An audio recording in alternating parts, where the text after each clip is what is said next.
Hello friends! You must admit that in the modern world, clothes, accessories are considered as the main attribute in communication and self-expression.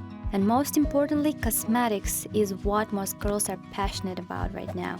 All of us are girls, and so we're passionately trying to follow fashion. At first, we're just interested in and following the news from the world of fashion, and sometimes we ourselves didn't notice how it smoothly flows, so to speak, into a little dependence. I want to share with you a story from the life of my younger sister. I must say right away that I'm not an opponent of the fashion world. But I just want to tell that you shouldn't be abused by modern trends so that it won't turn into that addiction. Here's an example. My sister's name is Bella and she's only 18 years old. Could you imagine that her excessive love for cosmetic brands almost ruined her perfect face? It all started when more and more videos from the beauty bloggers appeared on the web. Well, you probably know these are the people who test and tell everything about different cosmetics. She was just 16 when she enthusiastically began to watch these videos and tried to keep up with fashion trends. At first, Bella just watched them and followed famous models. However, after that, she slowly began to buy all cosmetics from the shelves of the branded stores, despite the fact that she didn't even need those. She could change her makeup several times during one day. Yes. I also thought it was crazy. And of course, I tried to explain that everything was perfect with her and using so much makeup would just ruin her young skin. But she didn't even want to listen to me. The reason was that the pursuit of fashion literally clouded her mind, as it is the case with most of the young girls. Just imagine, there was no more space left in our closet. All of the shelves and boxes were just filled with Bella's cosmetics and she was kept buying them. Oof, how it pissed me off. She spent all her pocket money that parents gave her. At first, I thought it would pass quickly, but days, months went by and cabinet and boxes were still filled with unnecessary makeup. It was so strange that I didn't even know how to react to that. Of course, I tried to stop her for several times, but she didn't even listen to me. Turning point occurred when Bella bought another set of cosmetics from a well-known brand. I asked her how she got so much money for the branded cosmetics because at current prices, it should have cost a lot. She replied that she had just stumbled upon one store that sells all cosmetics at an incredible discount. Actually, it bored me a little. Well, seriously, where have you seen such high-quality products sold for a penny?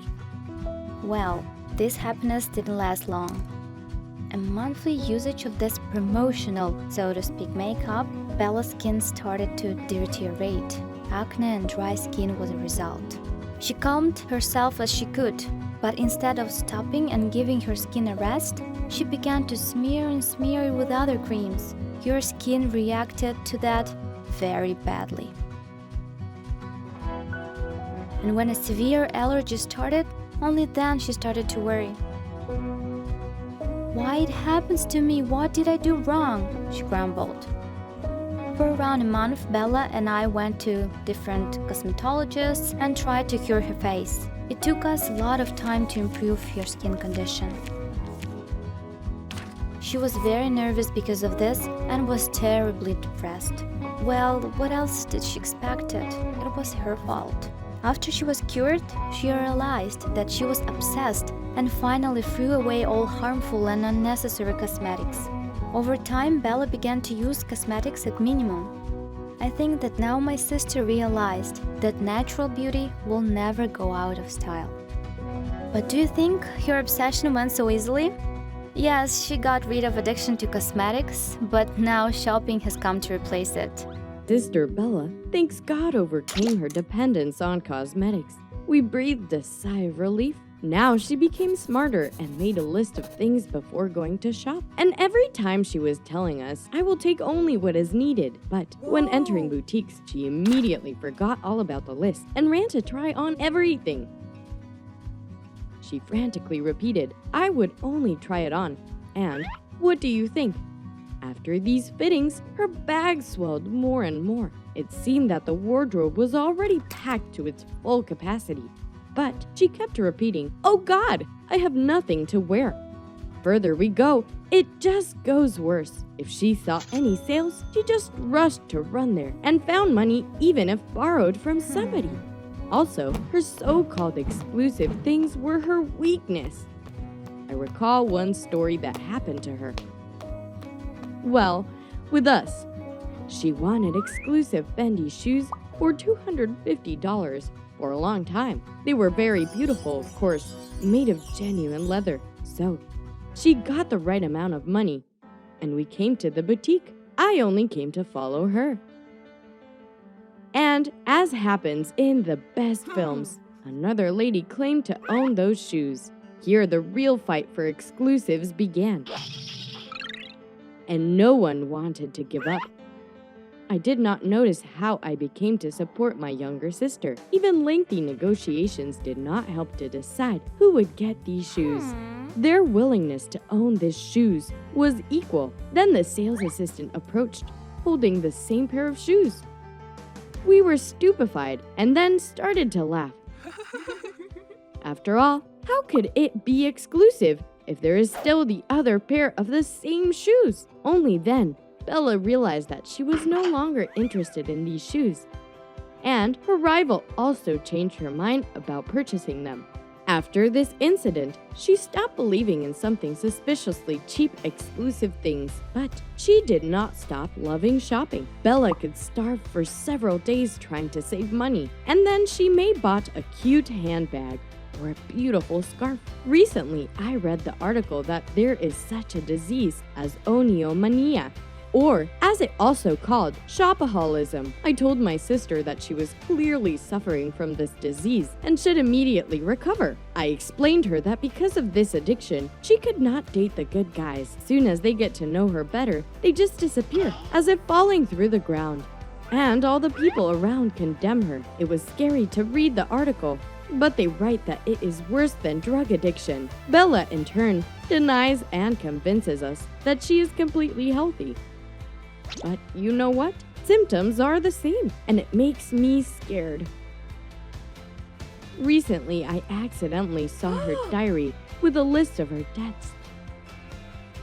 They're approaching $3,000. Dear friends, could you please advise how to get rid of debts? Well, without notifying parents. Also, like this video, and don't forget to subscribe to our channel. I'm Angelina, and I'm a kleptomaniac. Why did this happen? I don't know.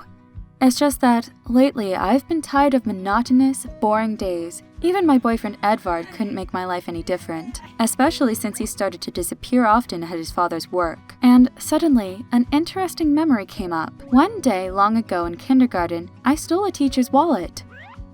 Then she panicked and questioned each of us in her room. I remember the children coming out of there crying. I was terrified waiting my turn because her wallet was in my purse and angry babysitters were standing next to her. One of them rudely took my hand and led me to the room where the strict and exhausted teacher was sitting. I tried to look like I was a good girl and didn't need a shot. The teacher carefully looked at me fluttering my angelic eyes, then said, "Go. I don't think it's you." I was struck by the feeling, which then overtook me, of fear and fun. After all, the teacher could have just reached out and opened my purse. Probably that was the adrenaline. This memory has awakened something in me. One time, I was visiting a friend of mine and stole her father's expensive iPhone. It wasn't even half an hour before her dad noticed the absence of his phone. Everyone started searching. It was nowhere to be found. Then her dad looked at me and locked the door. He first asked me if I'd taken the phone, and my knees were shaking. When he was given a negative answer, he ripped out my backpack and threw all its contents onto the table. There was no iPhone. Seeing my innocent and frightened face, my friend cried, and her father apologized to me and left. From that day on, I started stealing. First, small things at school, in the dining room, in the clubs where I took classes, and one day, I stole from a nurse who came in to give my mother a shot. It got worse. I stole the first thing at the supermarket. and when I went through the cash register, I was filled with the greatest fear. I can't remember how I got to the subway. I thought I was being followed by a security guard, and when somebody shouted to me, "Angelina, stop!" I almost died. I got pulled over by my boyfriend Edvard. I couldn't recognize him for a while. Turns out he was watching me and saw me hiding chocolate in my bosom. He asked me, "What, are you hungry?" I gave him the chocolate quickly and ran away. I got caught stealing from a store once. The angry owner took me to the police. I cried. The policewoman calmed me down because I lied that I was hungry and wanted to eat. She went to a cafe, bought me something to eat, and talked to me for a long time. She let me go home on my word of honor. Then, I guess, she was shocked to see that her wallet was empty. And why did I get in her purse? The next day, a policewoman came to our school and together with the principal, interrogated me. I told the whole truth, and I promised to return the gold medals that the school athletes had won.